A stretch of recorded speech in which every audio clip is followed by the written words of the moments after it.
Movie start అవగానే మనకి రూమ్లో ఉన్న లవర్స్ని చూపిస్తారు. వాళ్ళిద్దరూ కలిసి టైం స్పెండ్ చేస్తూ ఉంటారు. కాసేపటి తర్వాత అమ్మాయి అక్కడి నుండి వెళ్ళిపోతుంది.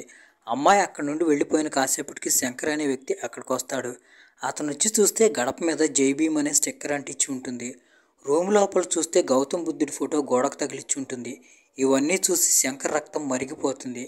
అతను కోపంతో ఆ అబ్బాయిని పైనుంచి తోసి చంపేస్తాడు.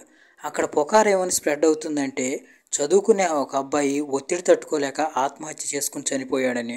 కట్ చేస్తే మనకి డోలు వాయిస్తున్న నీలేష్ అనే యువకుడిని చూపిస్తారు. నీలేష్ అక్కడ ఫంక్షన్లో డోలు వాయించడానికి వెళ్తాడు.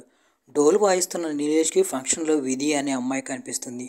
చూడగానే నీలేష్కి విధి చాలా బాగా నచ్చుతుంది. నీలేష్ గురించి చెప్పాలంటే నీలేష్కి అమ్మ, నాన్న, తాతయ్య అలాగే కొంతమంది ఫ్రెండ్స్ ఉన్నారు. నీలేష్ ఈ మధ్య రీసెంట్గా లా కాలేజీలో అడ్మిషన్ తీసుకున్నాడు. నీలేష్ తక్కువ కులానికి చెందినవాడు. అందువల్ల నీలేష్కి కోటాలో సీట్ వస్తుంది. అయినా కానీ నీలేష్కి చాలా మంచి మార్కులు వచ్చాయి. కాలేజ్ ప్రిన్సిపాల్ హైదర్ నీలేష్ని మీ నాన్నగారు ఏం చేస్తాడని అడుగుతాడు. దానికి నీలేష్ మా నాన్న ఆటో నడుపుతాడని చెప్తాడు. తర్వాత ప్రిన్సిపాల్ హైదర్ అడుగుతాడు, ఇక్కడికి వచ్చి కొట్లాటలో గొడవల్లో పార్టిసిపేట్ చేస్తావా, పార్టిసిపేట్ చేసి నాయకుడివి అయిపోతావా అని.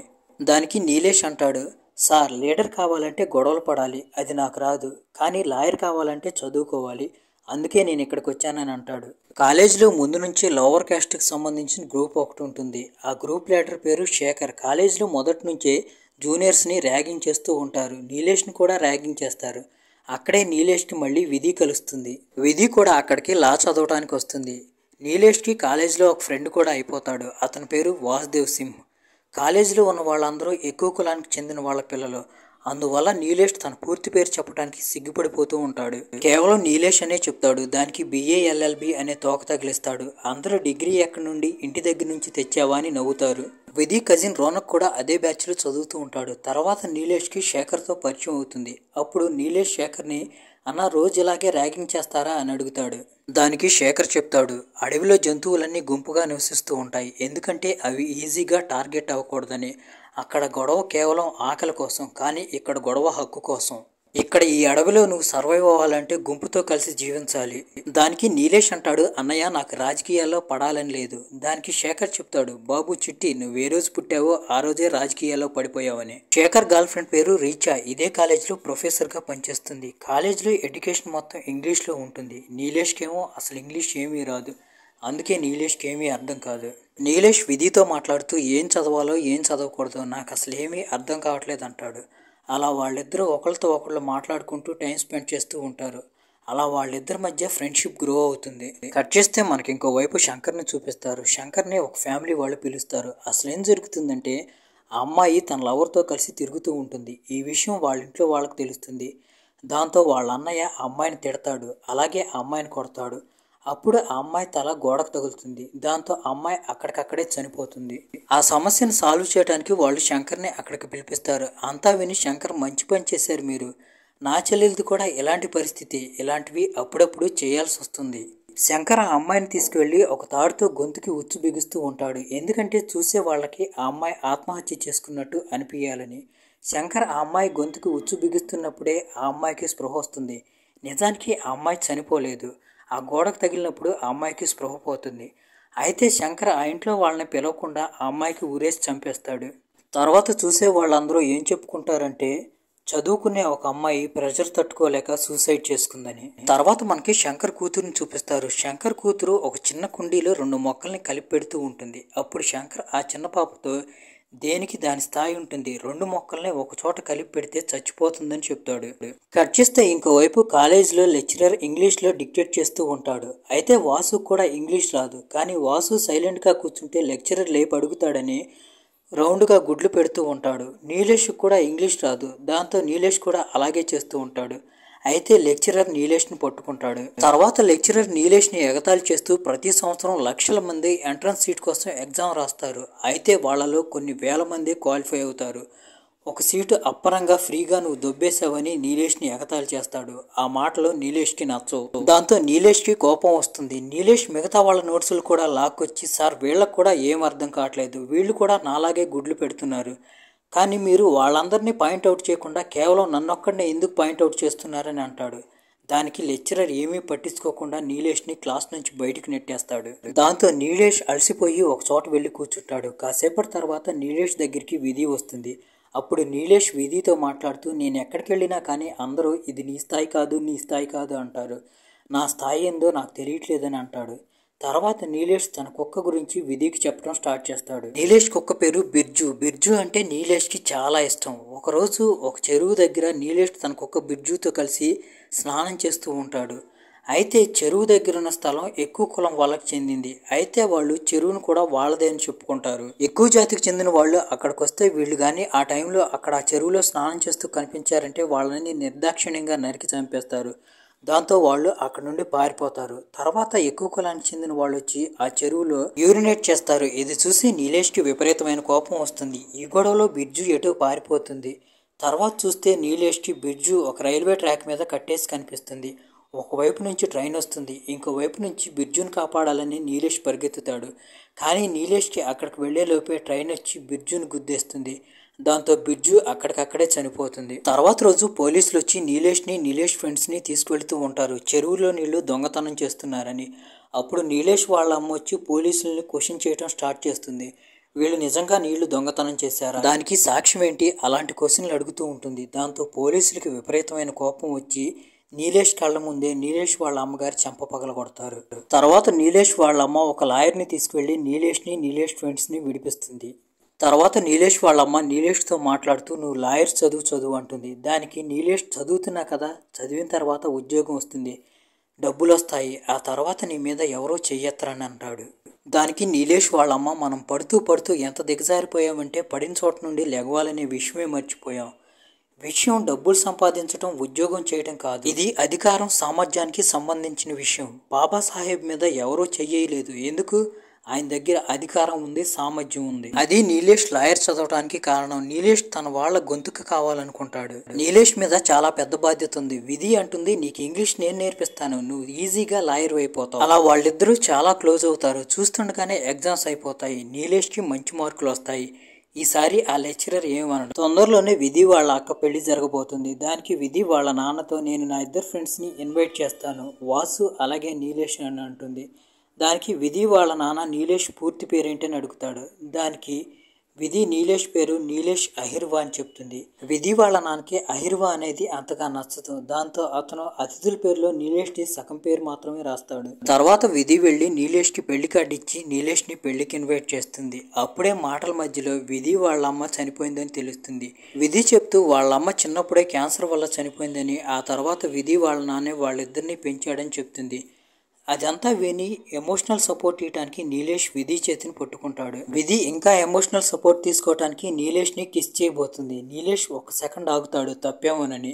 తర్వాత నీలేష్ కూడా విధిని కిస్ చేస్తాడు. చేస్తే ఒకరోజు శేఖర్ నీలేష్ దగ్గరికి వచ్చి ఒక పిటిషన్ మీద సైన్ చేయమని చెప్తాడు. దానికి నీలేష్, నేను ఇక్కడికి చదువుకోవడానికి వచ్చాను, గొడవ పట్టడానికి కాదు అని అంటాడు. దానికి శేఖర్, నువ్వెంత బాగా చదువుతున్నావో తెలుస్తుంది, ఇప్పుడు మాకు సపోర్ట్ చేయలేదంటే ఒకరోజు మేమే ప్లేస్లో నిలబడున్నాము, నువ్వు కూడా అదే ప్లేస్లో నిలబడి ఉంటావని వార్నింగ్ ఇస్తాడు. ఇంకోవైపు నీలేష్ విధి వాళ్ళ ఫంక్షన్కి వెళ్తాడు. అక్కడికి వెళ్ళిన తర్వాత నీలేష్ సిగ్గుపడుతూ ఉంటాడు.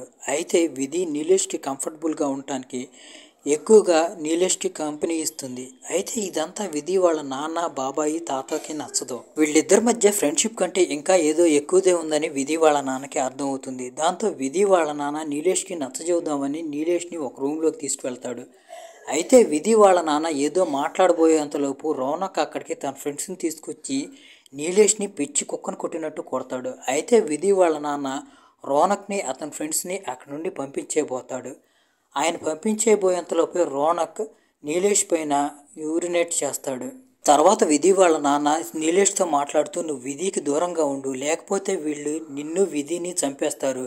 కాలేజీలో కలిసి చదువుకుంటున్నారంటే మీరిద్దరూ సమానమని కాదు, ఇక ఈ సొసైటీలో మమ్మల్ని ఎవడో లెక్క చేయడు, నీ విధి కోసమైనా కానీ నువ్వు విధికి దూరంగా ఉండమని చెప్తాడు. జరిగిందంతా చూసి నీలేష్ షాక్ అయిపోతాడు. అసలు నీలేష్కి తనకేం జరిగిందో కూడా అర్థం కాదు. ఏం చెప్పకుండా విధికి సైలెంట్గా అక్కడ నుండి వెళ్ళిపోతాడు. నీలేష్ కాలేజీకి వెళ్ళటం కూడా మానేస్తాడు. ఇంకోవైపు కాలేజీలో వైస్ ప్రిన్సిపాల్ హైదర్ శేఖర్ని సస్పెండ్ చేస్తాడు. అప్పుడు శేఖర్ ప్రిన్సిపాల్తో మాట్లాడుతూ, నా స్కాలర్షిప్ మీదే నా చదువు, మా ఫ్యామిలీ అంతా ఆధారపడి ఉంది, అయినా కానీ మీరు ఇలా ఎలా చేయగలిగారని అడుగుతాడు. దానికి హైదర్ శేఖర్తో అంటాడు, నేను మీకు ఇచ్చే డబ్బులన్నీ మీరు పొలిటికల్ క్యాంపెయిన్కి ఫండ్ చేస్తున్నారేమో అనిపిస్తుంది నాకు. ఈ దేశంలో ఇంకా 3 లక్షల మంది లాయర్ల అవసరం ఉంది, చదువుకోనిండి పిల్లల్ని అని అంటాడు. ఇంకోవైపు విధి నీలేష్ను వెతుక్కుంటూ నీలేష్ వాళ్ళ ఇంటికి వెళుతుంది. విధిని బయటికి తీసుకొచ్చి నీలేష్ పక్కనున్న వాళ్ళని చూపిస్తూ వాళ్ళిద్దరూ సమానం కాదని చెప్పాలని ట్రై చేస్తాడు. మీ కులాల్లో అందరూ లాయర్లు ఆఫీసర్లు ఉంటారు, కానీ మాలో కొంతమంది రోడ్లు ఊడుస్తారు, ఇంకొంతమంది బట్టలు ఉతుకుతారు, ఇంకొంతమంది చర్మాలు ఒలుస్తారు, ఇంకొంతమంది డోలు వాయిస్తారు. నువ్వు నేను సమానం కాదని చెప్తాడు. దానికి విధి అయితే ఏంటి, వాటన్నిటితో నాకు సంబంధం లేదని అంటుంది. అయినా కానీ నీలేష్ విధిని అక్కడి నుండి పంపించేస్తాడు. నీలేష్ చాలా రోజుల తర్వాత తిరిగి కాలేజీకి వస్తాడు. కాలేజీకి వచ్చి నీలేష్తో రోనక్ చాలా ఇన్సల్టింగ్గా మాట్లాడతాడు. అయితే ఎప్పట్లాగా సైలెంట్గా కూర్చునే బదులు నీలేష్ ఈసారి రోనక్ మూతి పగల కొడతాడు. దాంతో ప్రిన్సిపల్ హైదర్ నీలేష్ దగ్గరికి వచ్చి, మీ నాన్నని కాలేజీకి తీసుకురా, లేకపోతే నిన్ను సస్పెండ్ చేస్తానని అంటాడు. అయితే నీలేష్కి వాళ్ళ నాన్నని కాలేజీకి తీసుకురావటం కానీ వాళ్ళ నాన్న దాకా ఈ విషయం అంతా వెళ్ళటం ఇష్టం లేదు. దాంతో వాసు నీలేష్కి ఒక ఫేక్ ఫాదర్ని రెడీ చేస్తాడు. అతను ప్రిన్సిపల్ ముందు నీలేష్కి నిజమైన తండ్రిలాగా కనిపించడానికి ప్రిన్సిపాల్ ముందు నీలేష్ని కొడతాడు. దాంతో ప్రిన్సిపాల్ భయపడిపోయి ఈసారికి నీలేష్ని క్షమించేస్తాడు. వెళ్తూ వెళ్తూ చూస్తే శేఖర్ టెంట్ వేసుకుని ధర్నా చేస్తూ ఉంటాడు. నీలేష్ చూసి ముందుకు వెళ్ళిపోతాడు. ఇంకోవైపు రోనక్ తన ఫ్రెండ్స్తో కలిసి ఇండైరెక్ట్గా నీలేష్ని ఎగతాళి చేస్తూ ఉంటాడు, బాబు చేతిలో తన్నులు తిన్నాడని. దాంతో నీలేష్కి కోపం వచ్చి ముందుకు వెళ్లకుండా రోనక్ పక్కనే రోనక్ సీట్లో కూర్చుంటాడు. రోనక్ అతని ఫ్రెండ్స్ కలిసి నీలేష్ని అక్కడి నుండి లాగేయడానికి ట్రై చేస్తారు, కానీ నీలేష్ బెంచ్ని గట్టిగా పట్టుకుని అక్కడే కూర్చుంటాడు. అప్పుడు రోనక్ నీలేష్ దగ్గరికి వచ్చి, పెళ్లిలో నిన్నేం చేశానో మర్చిపోయావా, నీ మీద వచ్చుపోసి పెళ్లిలో నిన్ను వదిలిపెట్టి తప్పు చేశానని అంటాడు. ఆ మాటలు వినగానే నీలేష్కి విపరీతమైన కోపం వస్తుంది. దాంతో నీలేష్ మళ్ళీ రోనక్ మూతి పగల కొడతాడు. విధి కూడా అక్కడే ఉంటుంది. దాంతో విధికి అర్థమవుతుంది పెళ్లిలో ఏదో జరిగింది, అందువల్లే నీలేష్ నన్ను ఎడం పెడుతున్నాడని. ఇంకోవైపు వాసు వచ్చి నీలేష్ని ఏం జరిగిందని అడుగుతాడు. అప్పుడు వాసు, వాళ్ళు కూడా నీ కులం వాళ్లే కదా, వెళ్ళి వాళ్ళనే అడుగు, వాళ్లే చెప్తారని అంటాడు. తర్వాత విధి వెళ్ళి నీలేష్ని ఆ రోజు పెళ్లిలో ఏం జరిగిందో చెప్పమని అంటుంది. దానికి నీలేష్, అంతా మీ కళ్ళ ముందే ఉంటుంది, మీకు వినిపిస్తూ ఉంటుంది, కానీ మీకేమీ అర్థం కాదని అంటాడు. ఇంటికి వెళ్ళిన తర్వాత విధి వాళ్ళ అక్క విధికి నచ్చ చెప్తూ, నువ్వు చేసేదాని వల్ల నాన్న పరువు పోతుంది, నువ్వు ఆ అబ్బాయితో మాట్లాడటం మానేయి, ఆ అబ్బాయికి దూరంగా ఉండమని చెప్తుంది. అక్కడే ఉన్న రోనక్ గొంతు పట్టుకొని విధి రోనక్ మీద అరుస్తూ, ఆ రోజు పెళ్లిలో నీలేష్ని నువ్వేం చేసావో చెప్పు అని నిలదీస్తుంది. రోనక్ మళ్ళీ నీలేష్ని అటాక్ చేయడానికి ప్లాన్ రెడీ చేస్తాడు. ఈసారి వాళ్ళంతా కలిసి నీలేష్ని ఒక మురుగుంట్లో పడేసి వీడియో తీద్దాం అనుకుంటాడు. అయితే అప్పుడే అక్కడికి శంకర్ అనే అతను వచ్చి నీలేష్ని కాపాడతాడు. తర్వాత వాళ్ళిద్దరూ అక్కడి నుండి టీ తాగడానికి టీ షాప్ దగ్గరికి వెళ్తారు. శంకర్ కోసం నీలేష్ టీ తీసుకొస్తాడు. అప్పుడు శంకర్ నీలేష్ని ఎక్కడుంటారని అడుగుతాడు. దానికి నీలేష్ శంకర్కి భీమ్నగర్ అని చెప్తాడు. భీమ్నగర్ అనే మాట వినగానే శంకర్ ముఖం మాడిపోతుంది. నీలేష్ తన చేతికిచ్చిన టీని తాగకుండా అక్కడే బెంచ్ మీద పెట్టి అక్కడి నుండి లేచి వెళ్ళిపోతాడు. కట్ చేస్తే తర్వాత రోజు నీలేష్ మళ్ళీ వెళ్ళి రోనక్ కూర్చున్న సీట్లో కూర్చుంటాడు. రోనక్ ఏం చేయాలో అర్థం కాదు, ఏం మాట్లాడకుండా సైలెంట్గా వెళ్ళి వెనక సీట్లో కూర్చుంటాడు. తర్వాత వెళ్ళి రోనక్ నీలేష్ మీద బురద జల్లుతాడు. దాంతో విధి వెళ్ళి రోనక్తో గొడవ పడుతూ ఉంటుంది. అయితే ఆల్మోస్ట్ రోనక్ విధిని కొట్టబోతాడు. అప్పుడే నీలేష్ వచ్చి కోపంగా రోనక్ వైపు చూస్తాడు. తన మీద ఉన్న బురదంతా తీసి రోనక్ మొహానికి పోస్తాడు. దాంతో ప్రిన్సిపాల్ మళ్ళీ నీలేష్ని వాళ్ళ నాన్నని పిలుచుకురమ్మంటాడు. అయితే నీలేష్ ఈసారి తన అసలు తండ్రిని కాలేజీకి తీసుకురావాలనుకుంటాడు. ఇక్కడే మనకు తెలిసే విషయం ఏంటంటే నీలేష్ వాళ్ళ నాన్న ఫంక్షన్లో అమ్మాయిలాగా డ్రెస్ చేసుకుని డ్యాన్స్ చేస్తూ ఉంటాడు. అందుకే నీలేష్కి వాళ్ళ నాన్న ఏం చేస్తాడు అని ఎవరికైనా చెప్పాలంటే చాలా సిగ్గేస్తుంది. ఇంకోవైపు ప్రిన్సిపల్ గారు రోనక్ని సస్పెండ్ చేస్తారు. తర్వాత నీలేష్ వాళ్ళ నాన్నని తీసుకుని ప్రిన్సిపల్ గారి దగ్గరికి వస్తాడు. నీలేష్ వాళ్ళ నాన్నగారు అక్కడికి వచ్చి ప్రిన్సిపల్ గారితో మాట్లాడుతూ, వీడు చెప్తున్నాడు చదువుకొని మా జీవితాలను మారుస్తాడని, వీడు చెప్పాడంటే నిజంగా మారుస్తాడు, దయచేసి వీడికి ఇంకొక అవకాశం ఇవ్వండి. అప్పుడు ప్రిన్సిపల్ గారు నీలేష్ వాళ్ళ నాన్నని బయటికి పంపించేసి నీలేష్ని అడుగుతారు, ఏంటి మీ నాన్నని చూస్తే సిగ్గేస్తుందా అని. దానికి నీలేష్, నాన్నని చూస్తే కాదు, నాన్న చేసే పనిని చూస్తే అని చెప్తాడు. దానికి ప్రిన్సిపాల్ అంటాడు, కాదు, నీ గుర్తింపు వల్ల నీకు సిగ్గేస్తుంది. అప్పుడు నీలేష్ అంటాడు, ఈ గుర్తింపుతో బతకటం చాలా కష్టం, రోజు ఎవరో ఒకళ్ళు గుర్తు చేస్తూ ఉంటారు మేము మనుషులం కాదని. దానికి ప్రిన్సిపాల్ అంటాడు, అది అంత తేలిక కాదు, నాకు కూడా అంత తేలిక కాలేదు, అందరూ నన్ను తక్కువ కులం వాడు అని పరిగెత్తించి కొట్టేవాళ్ళు, ఈరోజు వాళ్లే నా ముందు చేతులు కట్టుకొని వాళ్ళ పిల్లల కోసం అడ్మిషన్ అడుగుతున్నారు. ప్రిన్సిపాలే అంటాడు, నేను చెప్పా కదా రాజకీయాలు జోలికి పోవద్దని. చచ్చిపోవటమా పోరాటమా ఏదో ఒకటి సెలెక్ట్ చేసుకోవాల్సి వస్తే పోరాటాన్ని సెలెక్ట్ చేసుకో. ఇంకోవైపు బయట రోనక్ నీలేష్ వాళ్ళ నాన్నగారిని పట్టుకొని ఆయన్ని హెరాస్ చేస్తూ ఉంటాడు. జుట్టంతా ఇప్పేస్తాడు, ఆడంగి వెధవా అంటాడు. బట్టలన్నీ విప్పేసి కాలేజీ వాళ్ళందరి ముందు ఏడిపిస్తూ ఉంటాడు. అయితే నీలేష్ అక్కడికి వచ్చేసరికి వాళ్ళంతా నీలేష్ని చూసి అక్కడ నుండి భయంతో పారిపోతారు. ఇంకోవైపు విధి వాళ్ళ నాన్న ఇంటి దగ్గర రోనక్ని కొడుతూ, నీకెవరు చెప్పారు నీలేష్ వాళ్ళ నాన్నని అలా చేయమని అంటాడు. దానికి రోనక్ పెద్దగా అరుస్తూ, నేను ఇంటి పరువును కాపాడుతున్నాను అని అంటాడు. మీరు సిగ్గు లేకుండా నన్నే కొడుతున్నారా? ఇది వాడితో పారిపోతుంది, ఇంటి పరువు అంతా మట్టిలో కలిసిపోతుంది. దానికి విధి అంటుంది, ఇంటి పరువు నా మీదే ఎందుకు ఆధారపడి ఉంటుంది? నన్నెవరైనా అడిగాడా? వీడి చేసేదానికి ఇంటి పరువు ఆధారపడి ఉండదా? ఇప్పుడు వాళ్ళ బాబాయ్ మాట్లాడుతూ అంటాడు, నేను ముందే చెప్పాను కదా అమ్మాయిని తలపైకి ఎక్కించుకోవద్దని. అలా చేస్తే మనకెవరు పిల్లనియ్యరు, మన ఇంట్లో నుంచి పిల్లని చేసుకోరు. మన పిల్లనైతే ఏం చేసుకోలేము, కానీ వాడినైతే ఏదో ఒకటి చేయగలుగుతాం కదా అని అంటాడు. తర్వాత నీలేష్ కోపంగా అక్కడ నుండి రాడు తీసుకొని వెళ్తూ ఉంటాడు. అప్పుడు నీలేష్ వాళ్ళమ్మ నీలేష్ని ఆపుతూ, మీ నాన్నకి ఇలా జరగటం మొదటిసారి అనుకుంటున్నావా? అప్పుడు నీలేష్ వాళ్ళ నాన్న నీలేష్తో ఇలా గొడవ పట్టడం అనరు. నేను డ్యాన్స్ వేస్తానని నీకు సిగ్గేస్తుంది కదా, నేను డ్యాన్స్ వేస్తుంటే మనోళ్ళు ఎంతమంది చూసి నవ్వుతూ ఉంటారు. నన్ను చాలా మంది ఎగతాళి హేళన చేసేవాళ్ళు. అయితే డ్యాన్స్ చేయటం నాకు ఇష్టం, దానికోసం నేను పోరాడాను. మరి నువ్వు దేనికోసం పోరాడుతున్నావు అని అంటాడు. ఇంకోవైపు నీలేష్ కాలేజీకి వెళ్తాడు. శేఖర్ కోసం వెతుకుతూ ఉంటాడు. అయితే నీలేష్కి శేఖర్ ఎక్కడ కనిపించడు. అలా వెతుక్కుంటూ నీలేష్ శేఖర్ రూమ్లోకి వెళ్తాడు. అక్కడ చూస్తే శేఖర్ సూసైడ్ చేసుకుని చనిపోయి ఉంటాడు.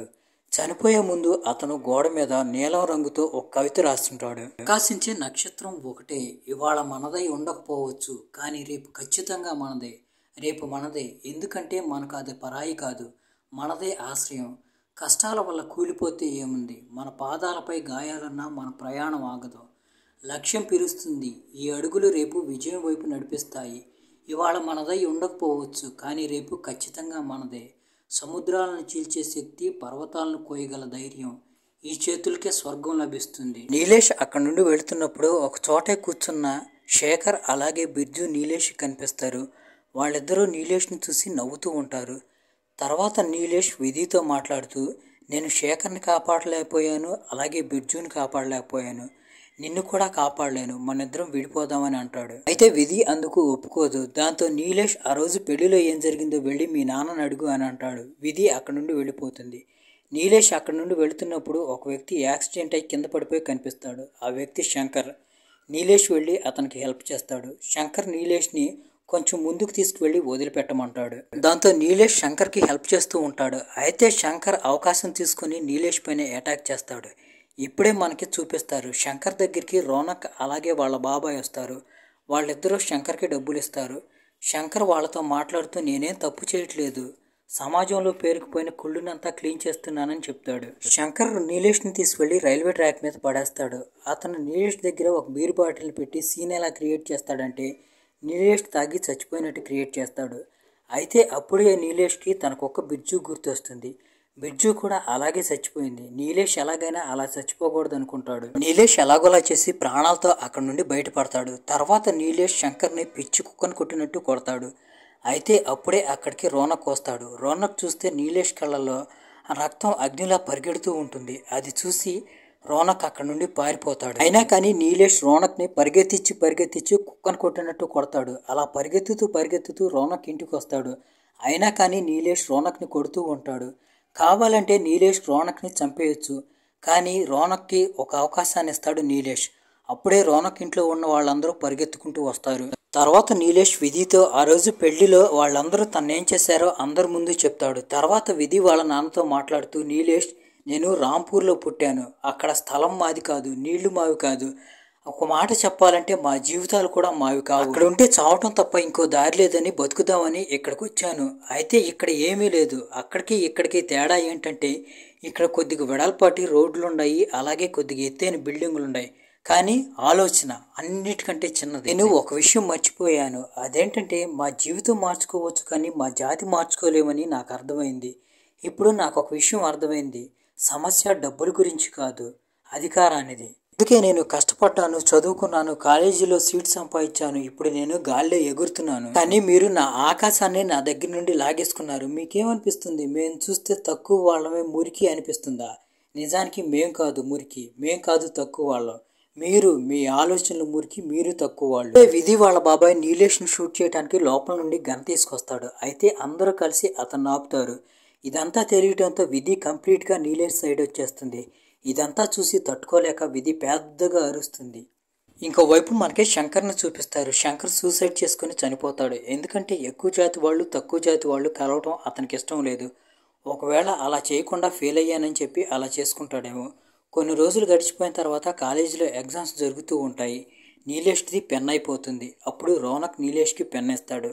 అయితే నీలేష్ కూడా ఆ పెన్నుని తీసుకుంటాడు. ఇక్కడ మనకు అర్థమయ్యే విషయం ఏంటంటే ఇప్పుడు నీలేష్ కూడా రోనక్ని క్షమించేశాడని. మళ్ళీ నీలేష్ అలాగే విధి కలిసి ఎంజాయ్ చేస్తూ ఉంటారు. ఇక్కడతో మూవీ ఎండ్ అయిపోతుంది.